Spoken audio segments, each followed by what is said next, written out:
Welcome to This Explainer. Today, we are completely stripping away that classic Hollywood myth of chaotic, lawless gangland violence. I mean, forget those disorganized, reckless shootouts you see in the movies. The actual reality behind major criminal syndicates, whether we're talking about the traditional Sicilian mafia or massive South American cartels, is coldly disciplined and shockingly formal. As you'll see, these organizations maintain iron-fisted order by functioning exactly like highly structured, shadow multinational corporations. Because here's the truth. You are not entering a realm of chaos. You are entering a highly structured shadow corporation.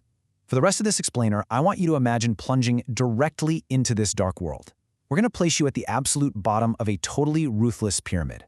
In this enterprise, every single member occupies a very specific rank, bears distinct responsibilities, and receives compensation based entirely on their standing within this intense corporate-like hierarchy. All right, let's dive into part one. The Shadow Corporation.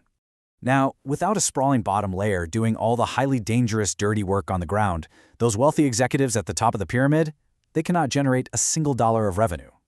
So, place yourself in the very first role on the ladder. Rank 1.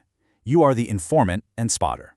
At this stage, you're unofficial, you're external, and frankly, you are entirely expendable. You are literally just the eyes and ears of the organization on the street. And your day-to-day life? It is grueling and dangerous. You're out there surveilling police movements near stash houses and illegal gambling dens. You're tracking rival gang activity by secretly recording license plates, and you're infiltrating local neighborhoods just to spot wealthy targets for extortion. But the absolutely crucial point here is the extreme risk factor. If you get caught by rival gangs, you face immediate execution. No trial, no nothing. And if you are caught by law enforcement, the syndicate provides you with absolutely zero legal or financial support. You are completely on your own. But let's say you survive. You put in the work and prove your worth. Congratulations! You get promoted to rank 2, the associate. Now, you are still not a sworn member of the family yet. You're essentially an uninitiated non-member contract worker.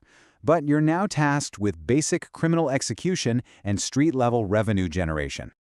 To survive at this level, your operational duties are intense. We're talking street peddling narcotics, smuggling contraband and illicit cash across borders, collecting small business protection fees, and serving as physical muscle for debt collections.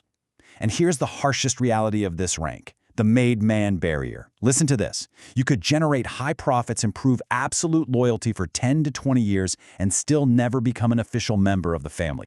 Which brings us to part 2, street level to sworn operative. For a very select few, that barrier is finally broken. And crossing this threshold, it fundamentally changes your status forever. You transition from being an expendable contractor in the uninitiated workforce to a permanent, sworn member of the family. But to cross this line, strict initiation is required. In traditional mafias, this actually means burning a saint's picture in your hand and swearing the Code of Omerta, which is a blood oath of absolute secrecy. In modern drug cartels, becoming an official operative often requires completing lethal assignments just to prove your ultimate loyalty. There's no going back.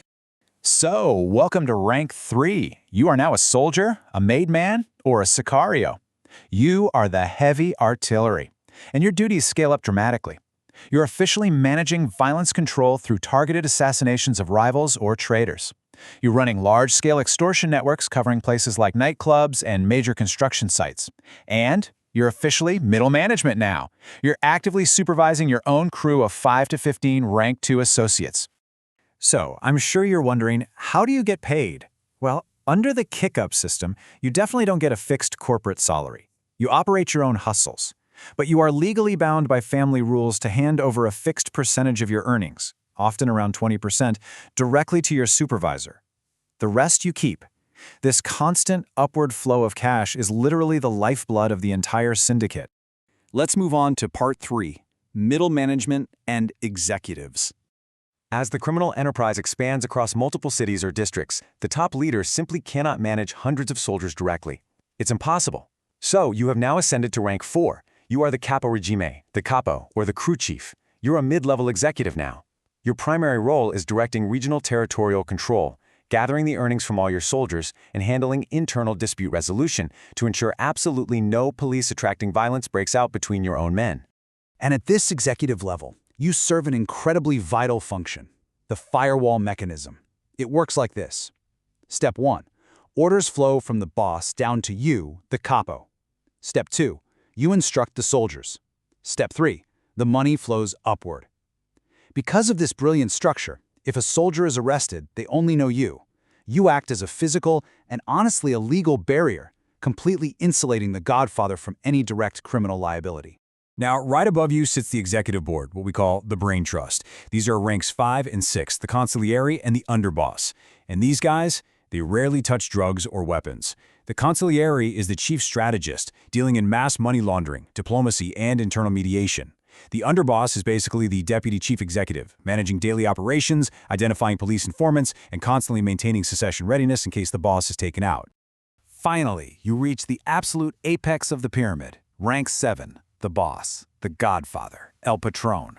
As the supreme commander, you are the chairman of the board. You hold ultimate authority over multi-billion-dollar international pipelines, you establish high-level political corruption networks, and you hold the literal power of life and death, personally sanctioning internal executions. Okay, part 4. History's most powerful kingpins. Now that we actually understand the corporate architecture of these groups, let's look at the men who flawlessly mastered this hierarchy to build unstoppable global empires. Our first case study is, of course, Pablo Escobar of the Medellin cartel. He reached a peak wealth of an estimated $30 billion in the 1980s.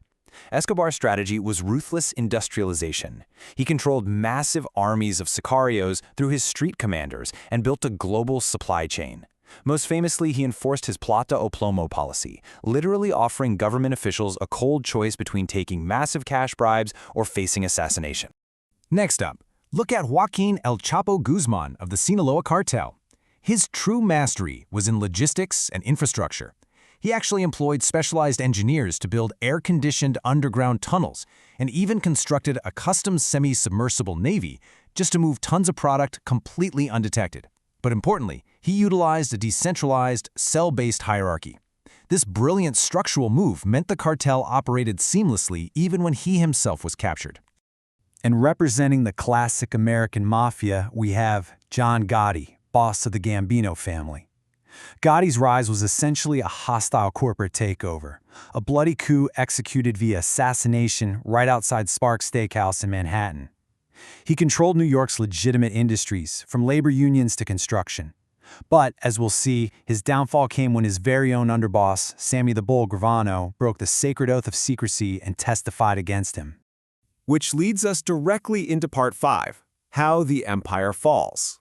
See, law enforcement doesn't waste time targeting street-level contractors to destroy an empire anymore. Instead, they weaponize the syndicate's very own rigid structure against it using the RICO Act. Before RICO, bosses used that firewall mechanism we discussed earlier to easily evade prison. But RICO changed the game entirely. By combining court-approved wiretaps and financial tracking to map the whole organizational tree, prosecutors can now charge a top boss for a murder committed by a low-level soldier, simply by proving they operate as a unified criminal enterprise. The firewall, completely bypassed. And this legal strategy leads to the ultimate, fatal weapon against any syndicate: internal betrayal. Law enforcement forces a mid-level capo to make a cold, self-preserving calculation. The choice is pretty bleak.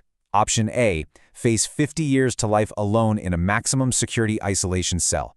Or option B, cooperate, testify against your boss, and enter the witness protection program with a brand new identity. So, the crucial point to take away from this explainer is that no rank, none of them, offers ultimate safety. The higher you climb that corporate ladder of organized crime, the larger the target on your back becomes. This highly structured dark world guarantees only two inevitable outcomes for everyone inside it: life imprisonment or violent betrayal. It is absolutely not a path to permanent power. It is a self-destructive machine designed to consume everyone in it. You've seen the ranks, the rules, and the undeniable reality of the shadow corporation. You can structure your empire perfectly, you can enforce those blood oaths, and you can generate billions of dollars. But as that firewall burns to the ground and the federal indictments come down, it leaves us with one final, unavoidable question to ponder. When the empire finally crumbles, who will betray you first?